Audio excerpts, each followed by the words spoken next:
Thank you Jesus. एक बार फिर से इस स्पेशल टीचिंग में मैं आपका वेलकम करता हूँ और मुझे बिलीव है कि उसका आत्मा आपको एक नया बल दे रहा है इस टीचिंग के द्वारा।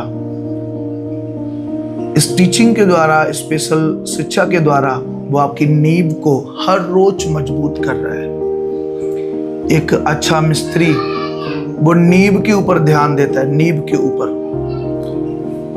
एक अच्छा मिस्त्री उसको मालूम है, और एक अच्छा जो मकान बना रहा है उसको मालूम है कि मुझे ये जो मकान है केवल अपनी ही पीढ़ी के लिए नहीं बनाना है, पर आने वाली पीढ़ी के लिए भी मैंने उस मकान को बनाना है। तो एक अच्छी नींव डालता है। आज आप उन मकानों को देख सकते हो जो पहले पत्थरों पे जिनकी नींवें पड़ी, वो आज तक, वो रेलवे स्टेशन, बहुत सी चीजें, लाल किला, बहुत कुछ जो है आप देख सकते हो वो आज भी बना हुआ है। सदियां हो गई, कितना टाइम हो गया, वो अभी तक बना हुआ है।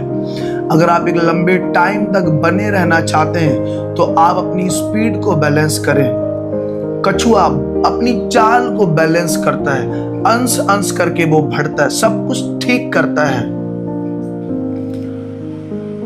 खरगोश एक लंबी चाल चलता तो है लेकिन उसके बाद वो रेस्ट में चला जाता है।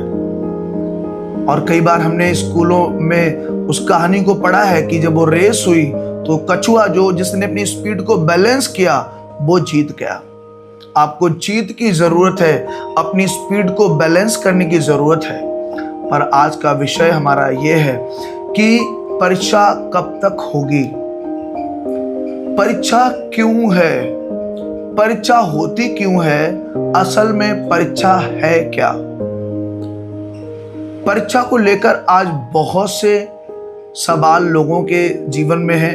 और परीक्षा एक्चुअल में क्या है, परीक्षा होती क्यों। बाइबल कहती है मनुष्य अपनी अभिलाषाओं में खिंच के फंस के वो परीक्षा में पढ़ता है। आपने ये देखना है कि परीक्षा कोई भी आउट ऑफ सिलेबस नहीं है, आउट ऑफ कोर्स नहीं है, आउट ऑफ बाइबल नहीं है। कुछ भी जो परमेश्वर आपके साथ मसीह में आने के बाद परीक्षा का टाइम, जब एक बच्चा पढ़ने के लिए जाता है तो वो 7 घंटे 8 घंटे पढ़ता है। हर सब्जेक्ट का अलग अलग घंटा लगता है, अलग अलग सेशन होता है हर सब्जेक्ट का, हर सेशन को वो पढ़ता है। पर जब एग्जाम होता है तो वो एक बार 1 घंटा उसी टाइम में बैठता है और वो एग्जाम देता है। अब मैं ये कैसे देखूंगा ये परीक्षा, इतने लंबे टाइम से, मुझे इतना टाइम हो गया मसीह में और मेरी परीक्षा हो रही है। परीक्षा जब होगी तो कुछ दिनों के लिए होगी, कुछ समय के लिए होगी, उसके तुरंत बाद आप उभरना शुरू होंगे, तुरंत बाद आप चमकना शुरू होंगे, तुरंत बाद आपका लेवल, परीक्षा के तुरंत बाद आपके लेवल बढ़ते हैं, आपके स्टैंडर्ड बढ़ते हैं, आपकी वैल्यू बढ़ती है, आपका जो सिलेबस है वो भी चेंज होता है। जहां आप एक पैमाने से दूसरे पैमाने में उछाल मारते हैं। पर मैं आपसे पूछता हूं, क्या आप परीक्षा में हैं? क्या वो सचमुच परीक्षा है, या फिर वो किसी दुख, किसी पाप की वजह से है, या आपकी कमियों की वजह से है, या बंधनों की वजह से है, या फिर किसी कमी की वजह से है?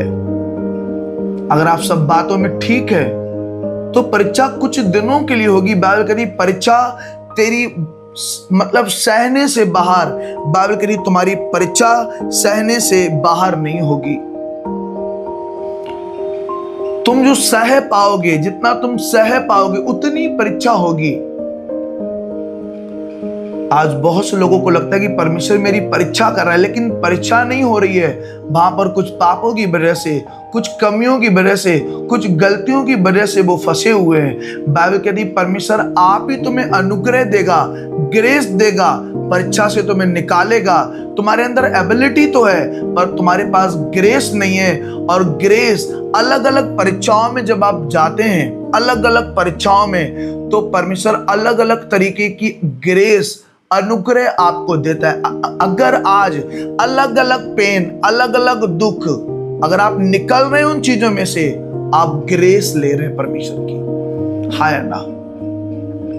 और जब ये अनुग्रह आपको मिलता है, जब ये ग्रेस आपको मिलती है, आप एबव बढ़ते हैं। पहले क्या करेगा वो? पहले आपको सिद्ध करेगा, उसके बाद स्थिर करेगा और बलवंत भी करेगा। सब बोलो आमीन। और मैं समझ रहा हूं कि आप इस टीचिंग के द्वारा अब आप ये नहीं बोलोगे कि परमेश्वर एक साल इतने लंबे टाइम से मेरी परीक्षा क्यों कर रहा है। और ये जो शॉर्ट टीचिंग है वो आपको मजबूत करने के लिए, आपको बलवान करने के लिए, आपको मसीह में आपकी नींव को मजबूत करने के लिए पौलुस तिमोथी को बोलते हैं पक्की नींव डाल, शिक्षा से आपकी नींव पड़ती है। फिर जब बिल्डिंग बनाओगे वो परमानेंट होगी और बनी रहेगी। आप सब ब्लेस हैं और मुझे बिलीव है कि परीक्षा क्यों है, कब तक होगी, आप समझ चुके हैं। परीक्षा से निकलने के लिए आपको अपने आप को चेक करना है, इसी से ही परीक्षा होगी। आउट ऑफ सिलेबस कुछ भी नहीं होगा। आउट ऑफ सिलेबस तो आपको बाइबल का भी आउट ऑफ सिलेबस लगेगा जब आप पढ़ेंगे नहीं। अलग अलग बुक की अलग अलग स्टडी होनी चाहिए। अलग अलग बुक, अलग अलग सब्जेक्ट हैं। तिमोथी अलग सब्जेक्ट है, मत्ती, मरकुस, लूका, यूहन्ना अलग सब्जेक्ट है। वो आपके सब्जेक्ट हैं, आप उन्हें पढ़ें, उन पे मेडिटेट करें। जितना उन्हें एक बार पढ़ लिया उसके बाद हम उन सब्जेक्ट्स को मेडिटेट करते हैं, मनन करते हैं, तो मनन करें। ये नहीं कि मैंने तो बाइबल को पढ़ लिया है। बाइबल को हम पढ़ते एक बार हैं, लेकिन उसके बाद उसे मेडिटेट करते हैं, मनन करते हैं। जैसे एक गाय, एक भैंस, एक जानवर चारा खाता है, उसके बाद फुर्ती में खा तो लेता है, लेकिन उसके बाद उसको पचाने में, उसको बारीक करने में, उससे कुछ निकालने में उसे एक्स्ट्रा मेहनत और करनी पड़ती है।